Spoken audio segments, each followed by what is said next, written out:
हिंदी खबर एक्सप्रेस। बलिया के सिकंदरपुर में आयोजित शोषित वंचित जागरण महारैली में बसपा के राष्ट्रीय अध्यक्ष ओम प्रकाश राजभर ने सलेमपुर लोकसभा सीट से बीजेपी से घोषित उम्मीदवार पर उठाए सवाल। खुले मंच से सलेमपुर लोकसभा सीट बीजेपी से 2 बार से लगातार सांसद और तीसरी बार बीजेपी से घोषित उम्मीदवार रविंद्र कुशवाहा का किया विरोध, बताया अपना विरोधी। कहा 10 साल से सांसद ने आज तक किसी गरीब का 5,000 रुपए का किसी का इलाज नहीं कराया, सत्ता में रहकर कुछ करने की हिम्मत नहीं। वहीं राजेश दयाल बिना सदन में गए बिना सत्ता के लाखों गरीब लोगों का इलाज कराया। तो वहीं ओम प्रकाश राजभर ने कहा अमित शाह से कल की मुलाकात काफी गर्म रही, कुछ खट्टी कुछ मीठी रही। रात 1 बजे तक उनकी बातचीत अमित शाह से होती रही।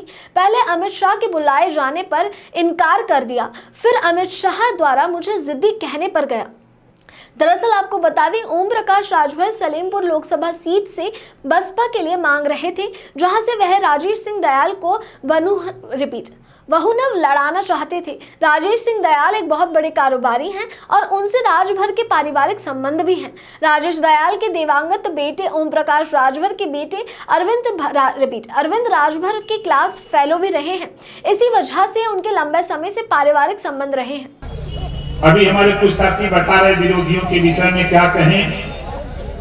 सत्ता में रहते हुए कुछ करने की हिम्मत तो है नहीं। इसी धरती पर एक नेता आपने देखा होगा कि गरीबों के बीच में घूम घूम करके गरीबों के चाहे ऑपरेशन का सवाल हो चाहे इलाज का सवाल हो, बिना सदन में गए ही लाखों गरीबों का इस धरती पर इलाज कराने का काम किया। बोलो कराया कि नहीं कराया? उसका नाम राजेश सिंह दयाल है कि नहीं? बोलो कराया कि नहीं कराया?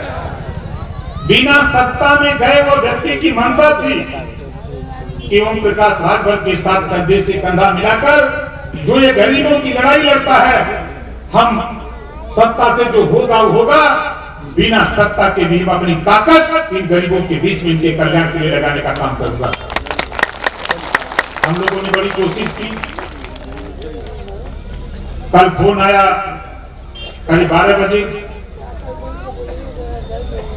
हमारे देश के गृह मंत्री जी